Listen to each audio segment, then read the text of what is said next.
Our next question will be for the candidates for sheriff. And there appears to be a lack of participation with the surrounding counties, Franklin, Granville, Vance, especially with drug-related issues. If elected or re-elected, do you propose a change? If so, why or why not? And let's start with Mr. Suggs.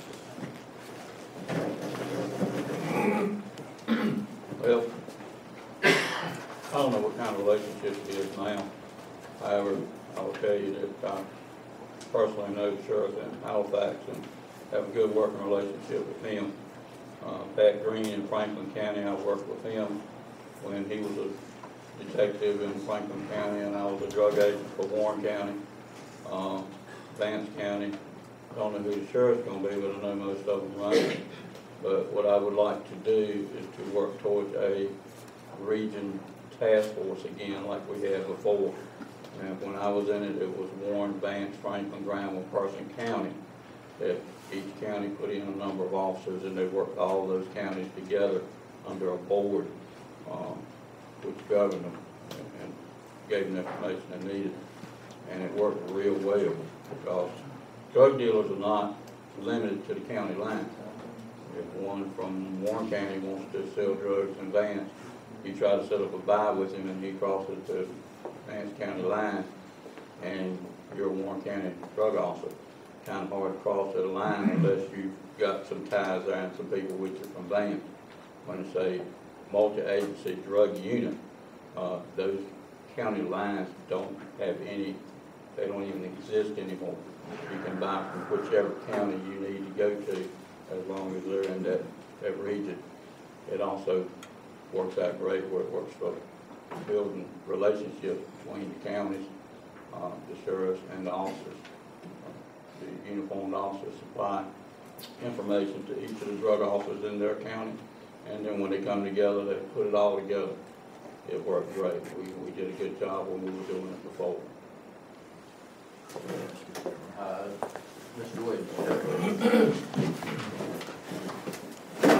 I don't know who asked that question, but I can tell you for a fact, just this week we had DEA, SBI, and I got an officer assigned to a task force, Franklin County. We met. So this is something that's going on and it's working great. It ain't no need to try to change because I have a working relationship with everybody. For instance, my working relationship, we had an officer that got killed in North Island. At 8 o'clock the next morning, I made a phone call to the U.S. Marshal. And at 3 o'clock that evening, I had 15 federal agencies in my office. It has SBIs. We have a great working relationship with other agencies, other surrounding counties. We work great together. So this is something that's already being done. And will continue to be done. And we are working on big cases. We take our drug cases federal much as we can. And we don't broadcast that because who tell on the drug dealer? Drug dealer. So we keep that confidential. But we have some more people to federal prison since I've been sheriff than anybody I ever know around us. We do it, and we will continue to do it. I can tell you just from working at Warrenton what the problem is. For instance, Sheriff Williams says he has a good working relationship. In my opinion, that's not true.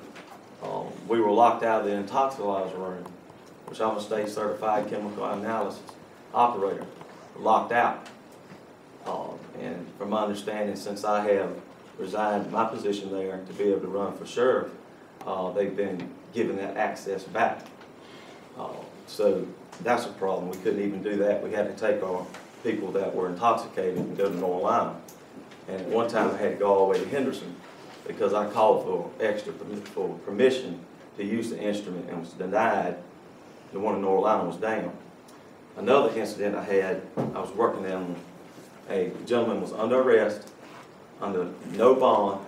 He was an absconder from Johnson County, which means he cannot have a bond until they set that.